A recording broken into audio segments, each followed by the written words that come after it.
Hello friends, नमस्कार। मैं Mithilesh Chaudhary, rubber technologist, specialist of the rubber. अभी हमारे सामने कुछ कस्टमर्स की डाउट को, सस्पेंस को क्लियर करने का मौका मिला है और इसमें हमें कस्टमर की जो नीड्स है 300 ml हाइट। कस्टमर का क्वेश्चन है कि क्या 15 बार से भी ऊपर हम इसमें बना सकते हैं। देखिए, जैसे जैसे होज की जो आईडी बढ़ती है, प्रेशर जो है, वर्किंग प्रेशर रिड्यूस होते चला जाता है। तो जैसे जैसे आपको मैक्सिमम 15 से 20 बार तक आप बना सकते हो। जैसे आपका देखिए, रियल केस में बना सकते हो, लेकिन मैक्सिमम देखा जाए तो बड़े साइज में 10 बार तक ही रहता है। कितने बार तक रहता है? 10 बार का होता है। कभी भी आप या मैं कस्टमर से ट्रांसपेरेंसी के साथ बात करना है। देखिए, जैसे आपका होज की इंक्वायरी आती है और होज को जिसकी रिक्वायरमेंट होती है उनसे ट्रांसपेरेंसी होना बहुत जरूरी है। लेकिन होज जो होता है दो एप्लीकेशन के लिए भी होता है। एक तो होता है डिस्चार्ज। डिस्चार्ज का मतलब है कि उसको फेंकने का काम है। सक्शन का मतलब है कि नीचे से खींच करके लाने का। अब देखिए, खींचने में और फेंकने में बहुत फर्क होता है। जिससे आप खींचने का काम जो करें उसमें आपको प्रेशर ज़्यादा होता है। अब एक कस्टमर की जो नीड्स होती है, अब ये आपको मालूम करना कि कस्टमर इस वॉच को किस डायरेक्शन में लगाने वाला है। सपोज मान लीजिए आपका ये जो 300 mm का वॉच पाइप है, ठीक है सर। तो देखिए, आपका जैसे बिगर साइज होता है तो आपको कस्टमर को नीड्स क्या होती है। अगर ज़्यादा भी लेंथ है तो आपको 6 मीटर से ज़्यादा नहीं दे सकते। 6 मीटर का मतलब होता है 6 मीटर का मतलब है 20 फीट। क्या होता है? 20 फीट। कोई भी व्हीकल जो है 20 फीट से ज़्यादा नहीं होती है।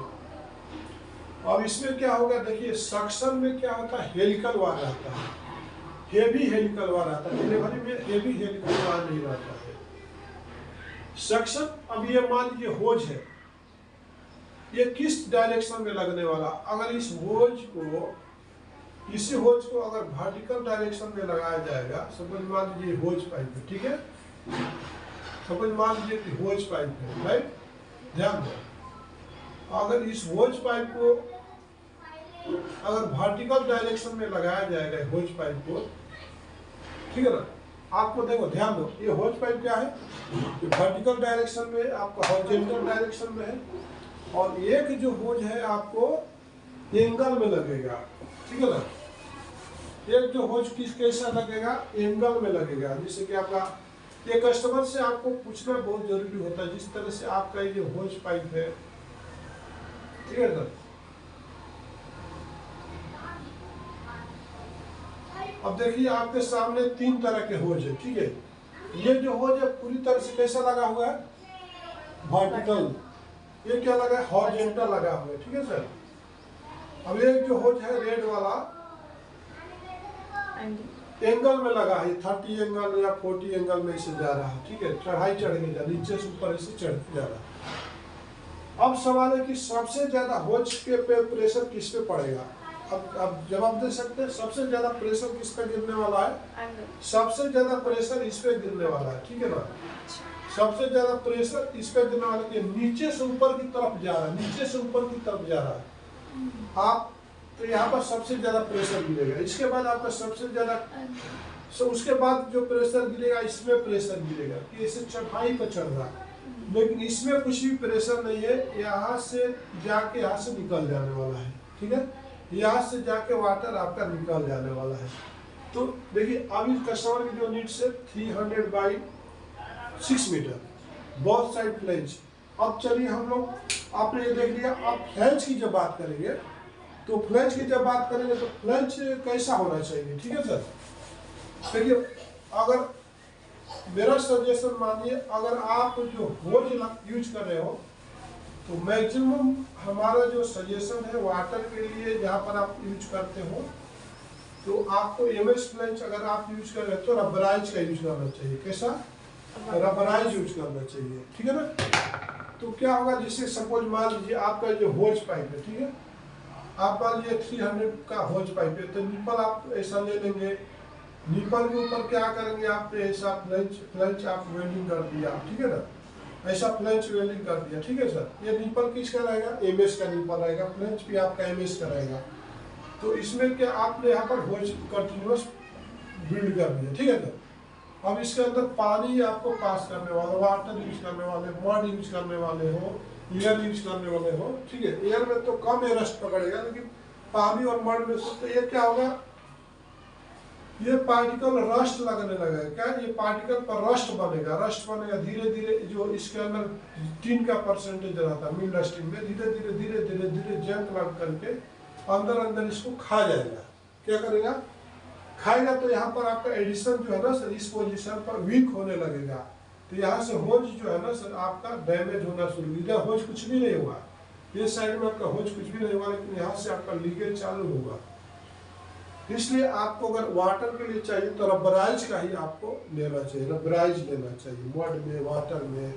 अगर ऑयल हो तो आपको जरूरत नहीं है रबराइज का, एयर है तो जरूरत नहीं है, कन्वेइंग है तो जरूरत नहीं है, सीमेंट है तो जरूरत नहीं है। लेकिन जैसे ही वाटर यहाँ पर आएगा ना सर, तो आपको रबराइज फ्लेंच की जरूरत है। चलिए, अब ये आपका रबराइज फ्लेंच की बात हो गई।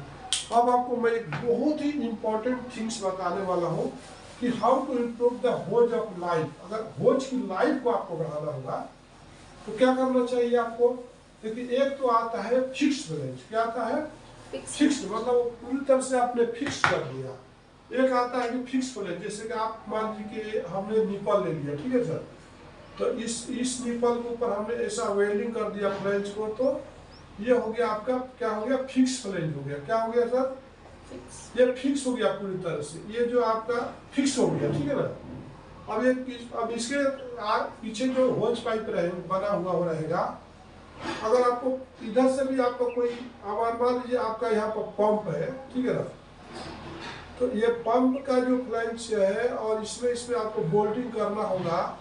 तो अगर ये आपका जो अगर मैच नहीं होगा, पीसीबी होल टू होल नहीं मैच हो रहा है, तो आप होल टू होल अगर नहीं मैच होगा तो उस टाइम में क्या करोगे? होज को ऐसे ट्विस्ट करोगे। क्या करोगे? ट्विस्ट करोगे। क्या करोगे? ट्विस्ट करोगे।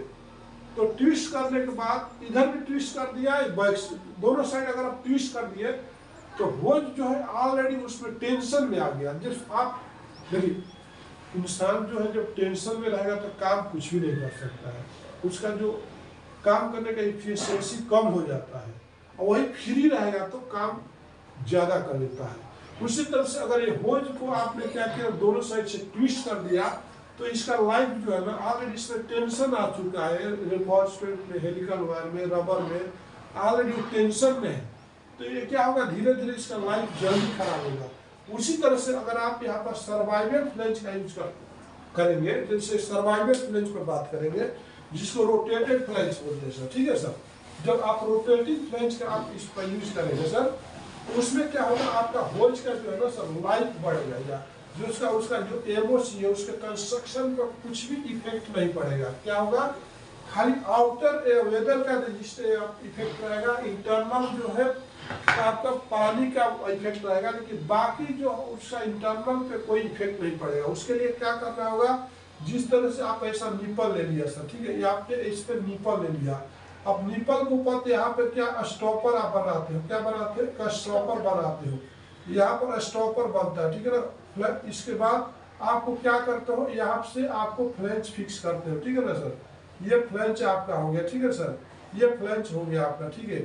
तो ये फ्लेंच जो है ना सर आपका, ये फ्लेंच जो है आपका घूमते रहेगा, ये आपका पूरी तरह से टच नहीं रहेगा। ये फ्लेंच आपका रोटेट होगा, ये फ्लेंच आपका रोटेट होगा। अब इधर से मान लीजिए इसको हम लोग फिक्स करना है। अब इधर से आपका पंप है, पंप के अंदर अगर फिक्स करना है तो आपको क्या होगा? उस टाइम में यहाँ पर भी फ्लेंच है, यहाँ पर भी फ्लेंच है, तो क्या होगा? अगर ये यहाँ पर मान लीजिए यहाँ पर इसका होल है, और इसका यहाँ पर होल है, ठीक है। ठीक है, तो आपको क्या करोगे, इसको रोटेट करोगे, थोड़ा रोटेट करेंगे तो फिर आपको जा करके ये फिर जो है ना आपका रोटेट करेंगे तो क्या होगा, ये होल जो है, ये होल जो इसके सामने आ जाएगी, ये होल जो इसके सामने आ जाएगी। तो ये क्या होगा, आप रोटेट करने के टाइम में आपका जो होल्स तो घुमाया नहीं, आपको कुछ ट्विस्टे नहीं हुआ, होल्स पर आपका इधर का पार्ट पर कोई भी इफेक्ट नहीं आया, आपका जो भी है ये फ्लैंज आपने रोटेट हुआ और एडजस्ट हो गया। तो इसको एडजस्टेबल फ्लैंज बोल सकते हैं, या सर्वाइवल फ्लैंज बोल सकते हैं, या रोटेटेड फ्लैंज बोल सकते हैं। तो इसमें रोटेटेड फ्लैंज थोड़ा कॉस्टली रहता है, इसमें वर्क ज़्यादा होता है, मगर आपका जो है होज को ज़्यादा से ज़्यादा लाइफ देता है। तो इसी के साथ मैं इस वीडियो को विराम देता हूँ। नमस्कार, धन्यवाद।